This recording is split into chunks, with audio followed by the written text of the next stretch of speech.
अब आपका मन भी कहीं नहीं जाता है। ये यहीं है, पर किसी चीज के बारे में सोच रहा है। क्या ये कहीं जाता है? आपका मन कहीं नहीं जाता, ये यहीं है और किसी दूसरी चीज के बारे में सोच रहा है, पर फिर भी ये यहीं है ना? ना तो आपका शरीर कहीं जाता है, न ही आपका मन कहीं जाता है, और न ही आप कहीं जाते हैं। वे हमेशा मिलकर एक संपूर्ण इकाई बनाते हैं। अगर आप कोई चीज करना चाहते हैं तो आपको कुछ ऐसा करना होगा जो उन सभी के लिए काम करे। आप इन्हें अलग अलग नहीं संभाल सकते, इसे अलग से उसे अलग से। वे हमेशा एक साथ होते हैं, है ना? आपका मन कहीं नहीं जाता। क्या आपने इसे खो दिया है?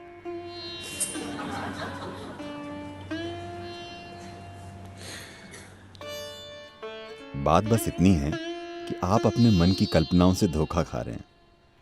ये यहीं बैठा है और कुछ कल्पना कर रहा है। ये कहीं नहीं जा रहा है, लेकिन आपकी पहचान इतनी गहरी है और आप इतने खोए हुए हैं कि आप सोचते हैं कि मन कहीं जा रहा है। मन कहीं सफर नहीं करता, ये बिल्कुल यहीं पर है ना? आपको ये समझने की जरूरत है। आपके मन में बेकाबू और अंतहीन विचार इसलिए चल रहे हैं क्योंकि आपने उन चीजों के रूप में अपनी पहचान बना रखी है जो आप नहीं हैं। जिस पल आप खुद की पहचान किसी ऐसी चीज के रूप में बना लेते हैं जो आप नहीं हैं, तब मन बिना रुके चलने लगता है। आपने अपनी पहचान कई चीजों से जोड़ी हुई है और आप अपने मन को रोकने की कोशिश कर रहे हैं। मैं आपको बता रहा हूं, अगर आप लाखों साल तक कोशिश कर लें तो भी ऐसा नहीं होने वाला। ये नहीं हो सकता।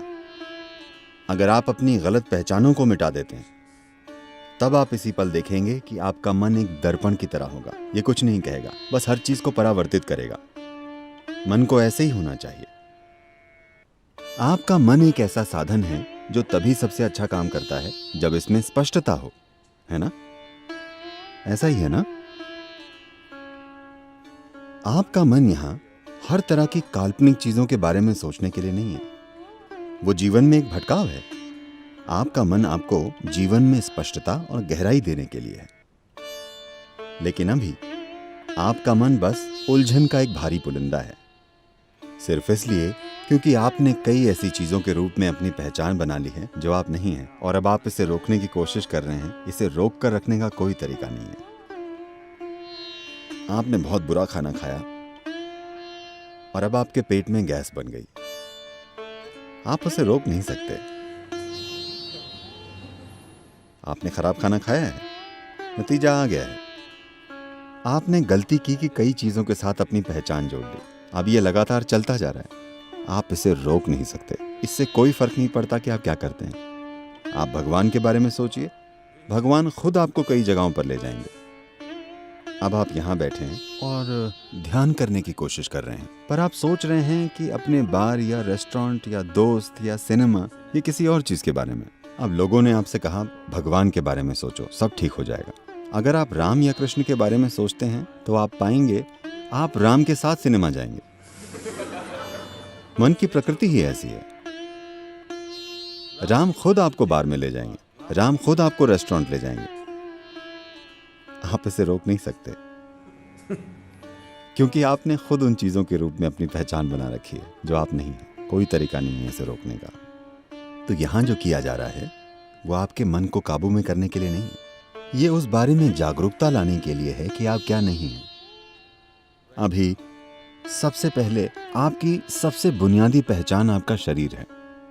आपने पहचान बना रखी है अपने शरीर, अपने कपड़े, अपने हेयर स्टाइल और अपनी दाढ़ी के रूप में भी, है ना?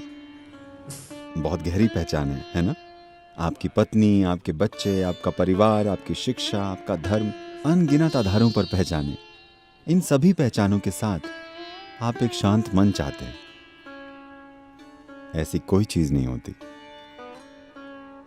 यही कारण है कि हमने आपको शून्य नाम की एक आसान विधि दी है जिसमें आप मन से थोड़ी दूरी पैदा करते हैं। एक बार जब दूरी बन जाती है तो अगर ये बकबक करने वाला मन भी हो तो भी फर्क नहीं पड़ेगा। आप मन से अलग रहेंगे। एक बार जब आप मन से अलग हो जाते हैं तो आप सारी पहचानों से भी अलग हो जाते हैं। Because it's the mind which manufactures identifications, isn't it? क्योंकि मन ही पहचान पैदा करता है ना? तो हर तरह की चीजें मत सोचिए, बस इस विधि को काम में लीजिए।